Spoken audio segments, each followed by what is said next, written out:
retrouve pour un nouveau chapitre de mathématiques. Alors, on va travailler sur le chapitre 76.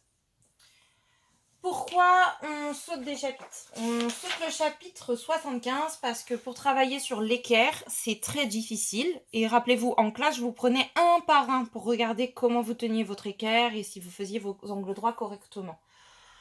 Du coup, parents, si vous en sentez capable, vous pouvez travailler les angles droits avec l'enfant, lui faire des tracés de carrés, tout est expliqué dans le chapitre 75. Mais il faut être vigilant, il ne faut pas laisser l'enfant tout seul avec son équerre, il pense bien l'utiliser, en fait il l'utilise pas l'angle droit, il l'utilise comme une règle. Et du coup ça fait pas des carrés, c'est une catastrophe. Donc il faut être très vigilant, si vous en sentez pas capable, c'est pas grave. Les maîtresses de CE2, elles vont reprendre ça avec les enfants l'année prochaine.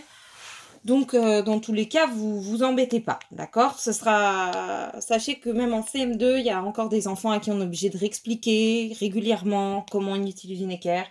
C'est l'outil le plus compliqué à utiliser à l'école primaire et ensuite même au collège. Donc, vous inquiétez pas, jusqu'en CM2, on reverra comment on utilise l'équerre à chaque fois qu'on en aura besoin. Enfin, voilà.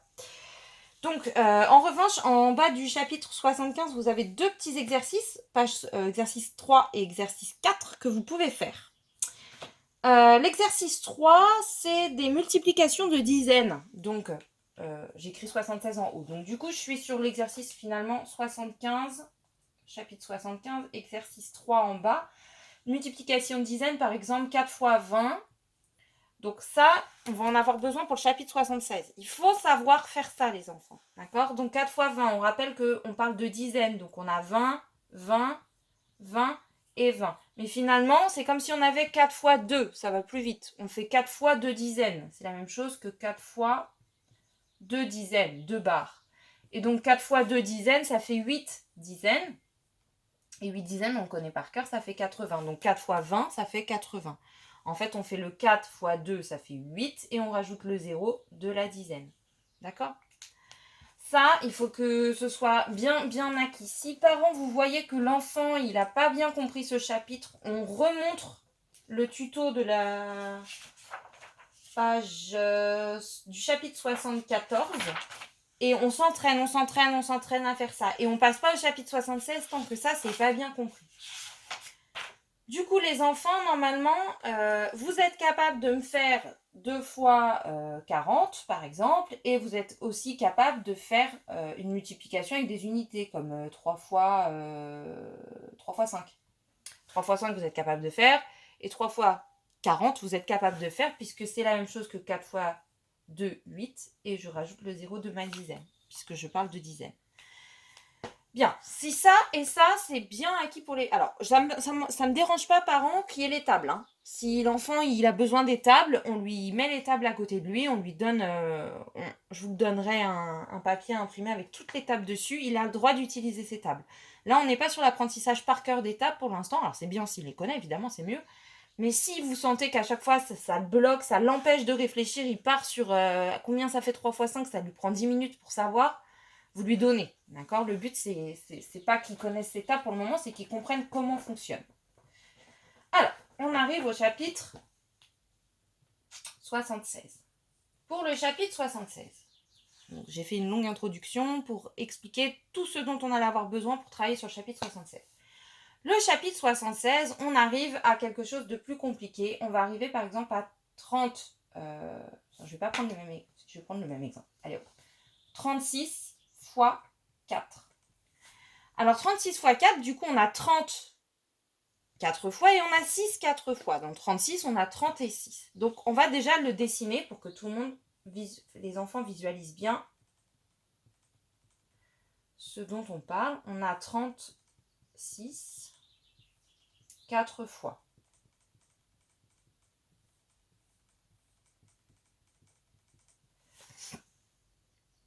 On est face à cette situation. D'accord? Donc, dans le fichier Pigby, vous allez voir, il vous explique qu'en fait, il y a une pierre précieuse. On va la faire en... Il y a une pierre précieuse qui est sur un petit coussin. Et cette pierre précieuse attire les dizaines. C'est la pierre des dizaines. cette pierre des dizaines attire vers elle toutes les dizaines. Donc toutes les dizaines vont se diriger vers cette pierre précieuse. Ainsi, elle va attirer tous les 30. 30, 30, 30 et 30. Elle prend dans les 36, elle prend que les 30, que les dizaines. Et elle les met 4 fois puisqu'il y a 4 36. Donc, on attire toutes les dizaines, on se retrouve avec uniquement les 30. Et à côté, on a une autre pierre précieuse. J'aurais dû faire dessinatrice d'album pour enfants tellement je dessine bien. On a les autres pierres précieuses. Enfin, cette pierre précieuse-là, c'est la pierre précieuse des unités. Et donc, elle attire vers elle toutes les unités.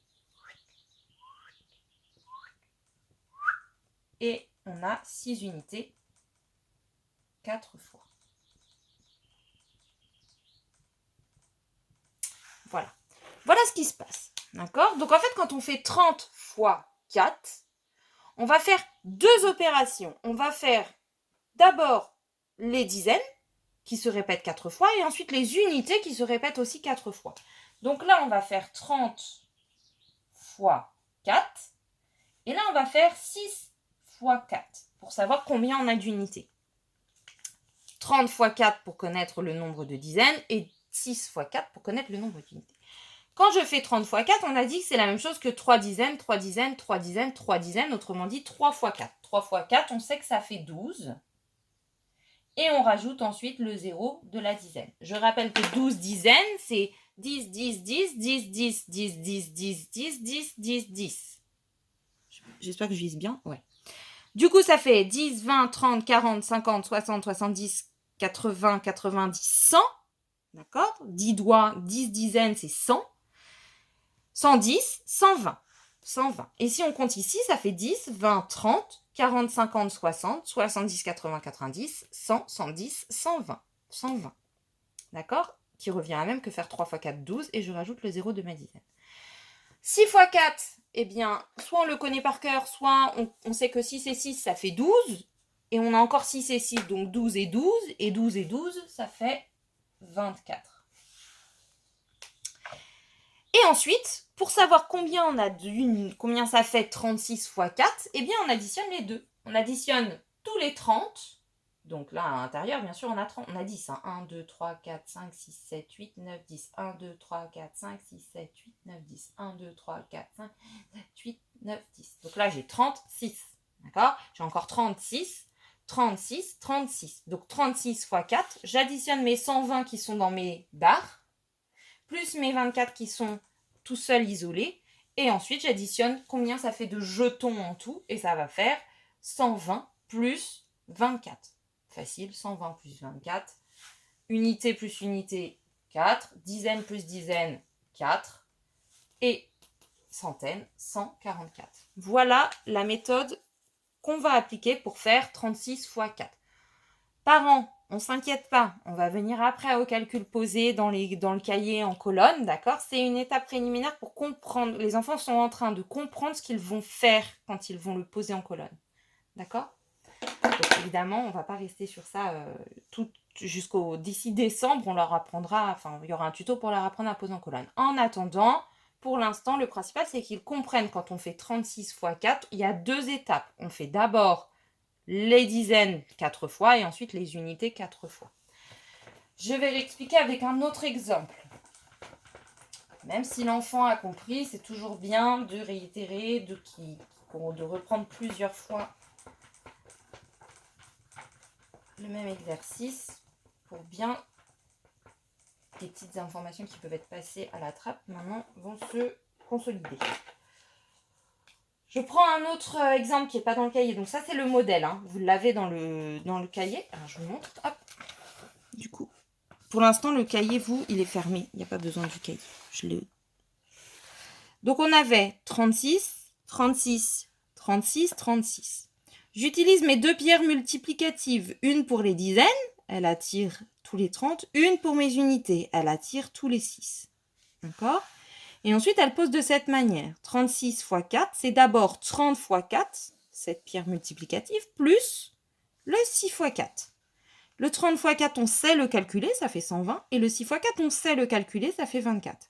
Et ensuite, on additionne les deux résultats. 120 plus 24 et ça fait 144. Donc ici, vous pouvez écrire 144, on vient de le faire.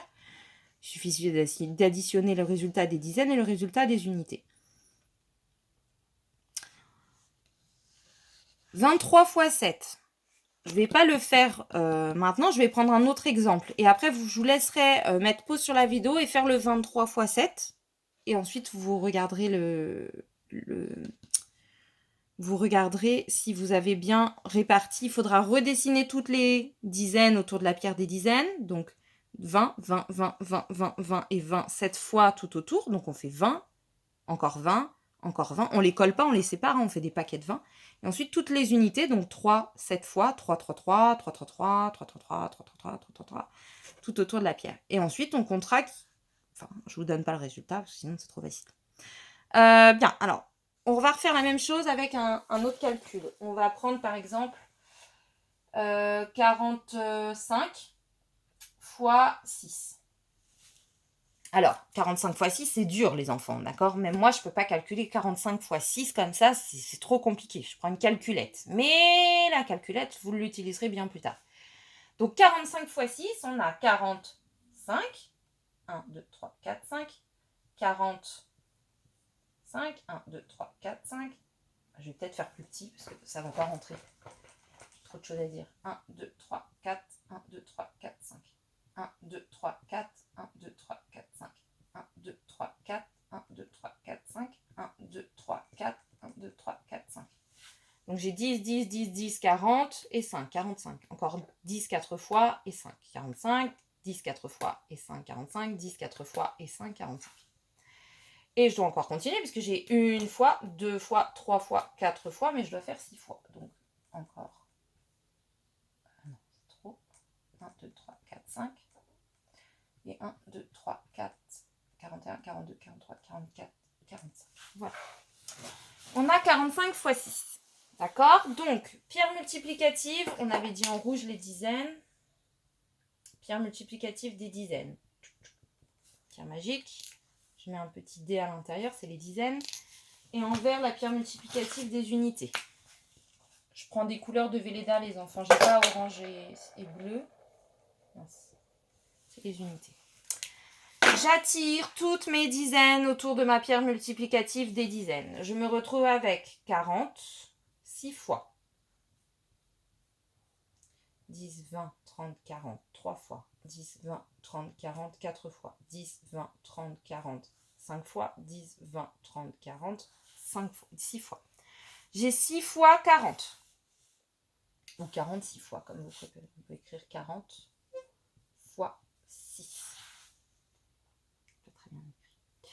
Ensuite, j'ai mes unités. J'attire toutes mes unités, donc tous mes 5, 5, 5, 5, 5, 5, toutes mes unités isolées vont venir se regrouper ici. J'ai 5 une fois, 5 deux fois, 5 trois fois, 5 quatre fois, 5 six fois et 5 6 fois.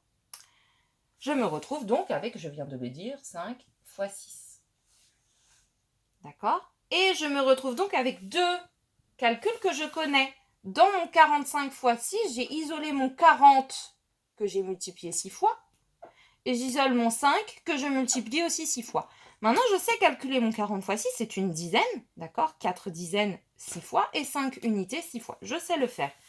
Je multiplie mon 4 et mon 6. Alors, soit l'enfant a besoin de réfléchir, il va faire peut-être 4 et 4, 8. Plus 4 et 4, encore 8, 8 et 8, 16. 16 plus, et là on le laisse se dépatouiller, il va essayer de trouver, mais il va finir par trouver. Donc 6 fois 4, les enfants, je vous laisse chercher. 6 fois 4, ça fait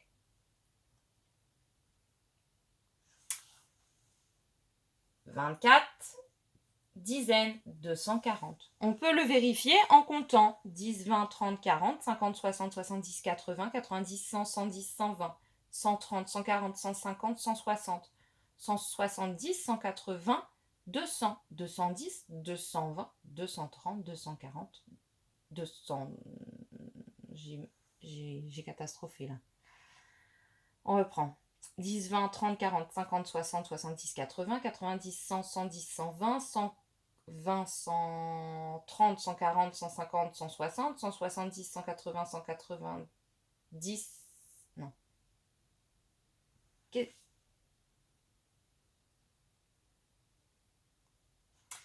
Ça m'énerve. 10, 20, 30, 40, 50, 60, 70, 80, 90, 100, 110, 120, 130, 140, 150, 160, 170, 180, 190, 200. Oui, bah oui, 200, oui, 200. 210, 220, 230, 240. Je sais pas pourquoi je voulais tomber sur 21 là, mais non, 4 x 5, 20. Donc 240. Tout va bien. Ici, 5 et 5, 10. 5 et 5, encore 10. Et 5 et 5, encore 10, qui nous fait 3 x 10, 30. Voilà. Et on additionne les deux. Ici, on a 240 unités à l'intérieur des boîtes, plus 30 unités qui sont isolées, ce qui nous fait 270 comme résultat. Voilà. D'accord, les enfants? Bien. Je vous laisse mettre pause, ouvrir votre fichier et commencer à faire l'exercice. J'ai perdu ma page. Vous me faites cet exercice-là. L'exercice 2, en fait. Dans l'exercice 1, il y a juste à compléter combien ça fait. 120 plus 24. Je suis mal installée, je vous passe. 120 plus 24, ici vous écrivez 144. Et là, vous avez les 27, 23 x 7. Alors, vous me rapprochez toutes les dizaines, je veux le dessin. Ici aussi, je veux le dessin. Et ensuite, vous m'écrivez du coup combien ça fait x 7. Et là, combien ça fait d'unités x 7. Ensuite, pareil, du coup, le résultat plus le résultat et le résultat final. D'accord? Je vous laisse faire ça. Vous mettez pause.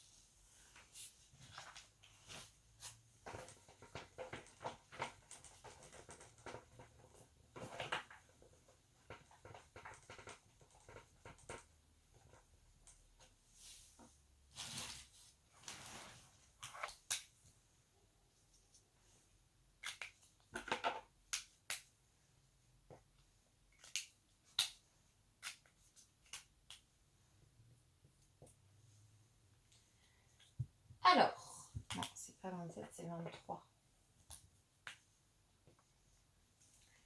Donc 23 x 4. On a 23, donc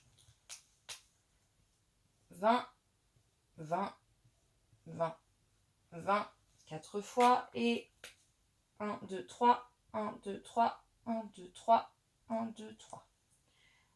On a dit en rouge la pierre multiplicative des dizaines. En vert, la pierre multiplicative des unités. Et ensuite, vous deviez dessiner tous les 20 autour de la pierre multiplicative des dizaines, les 80, puisqu'il y en a 4, et les unités autour de la pierre multiplicative des unités. On obtenait normalement, donc à la fin, il y a écrit 23 fois 7 est égal. Dans un premier temps, on écrivait que c'est égal à 20 fois 7.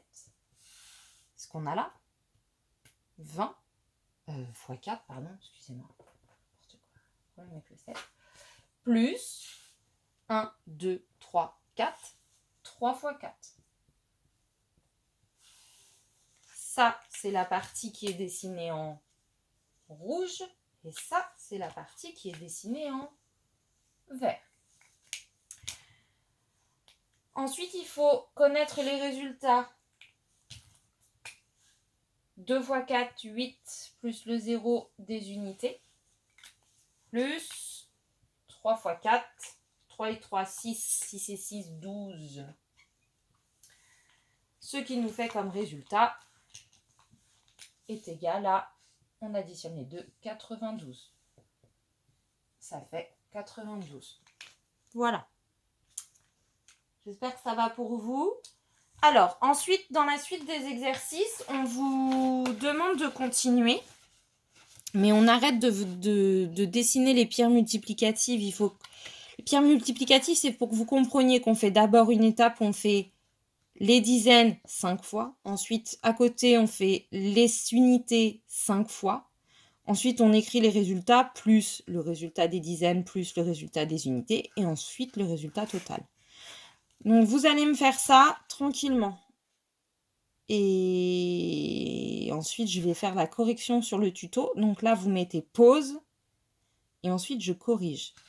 En dessous, je vais le dire maintenant. En dessous, à la place de faire des tâches, ils ont fait des parenthèses. Parenthèse veut dire que le calcul qui est entre les parenthèses est prioritaire. Par exemple, là, on ne peut pas faire 30 fois 5 plus 8. Donc, par exemple, je ne peux pas additionner mon 5 plus 8. Ils sont séparés par des parenthèses. Je fais d'abord mon 30 plus 5. Ensuite, je fais aussi ce qui est entre parenthèses. Et ensuite, j'additionne les deux résultats entre parenthèses. Les parenthèses sont très importantes. Elles disent que le calcul est prioritaire. On ne peut pas additionner. Là, on ne peut pas laisser le 30 faire le 5 plus 8, 13, et ensuite multiplier par 5. C'est pas possible. Là, on est obligé de faire 30 fois 5. On calcule d'abord ce qui est entre parenthèses. On calcule d'abord le 8 fois 5. Et ensuite, on additionnera le résultat de là et le résultat de là. Donc, c'est exactement la même chose que ça, sauf qu'on vous apprend à l'écrire de manière mathématique avec des parenthèses. Voilà. Je vous laisse mettre pause. Je vais d'abord corriger ça. Je vais peut-être vous donner un exemple pour le parenthèse avant de mettre pause. Je vais peut-être vous mettre un exemple d'un calcul que je vais inventer pour que vous compreniez comment fonctionnent les parenthèses.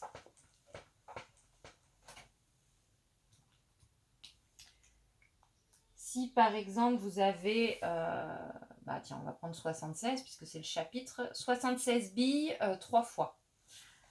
Donc, on a dit, on calcule d'abord le nombre de dizaines, on en a 70. Donc si on a 76 fois 3, on doit faire d'abord, entre parenthèses, 70 fois 3, plus, il faut ensuite faire 6 fois 3, les unités.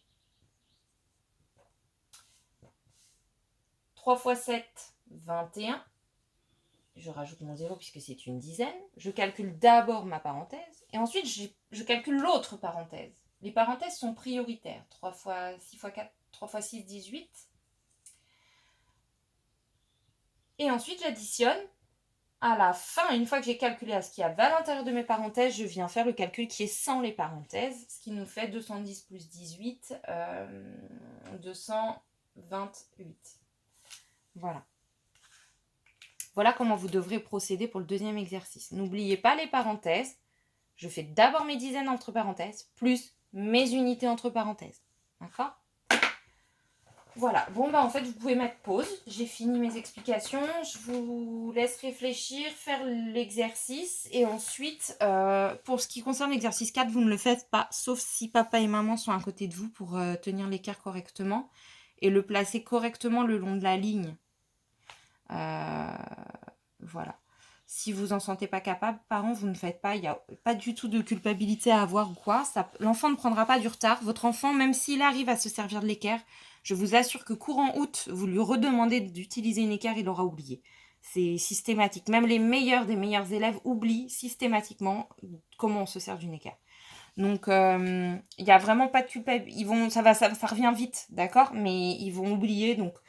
Vraiment, si vous vous en sentez pas capable, vous culpabilisez pas, ça n'a aucune importance. Et ça sera revu en CE2 toute l'année, en CM1 toute l'année, en CM2 toute l'année. Par contre, ces deux exercices-là, vous me les faites et moi, je vais faire la correction. D'accord ? Bon, à tout à l'heure.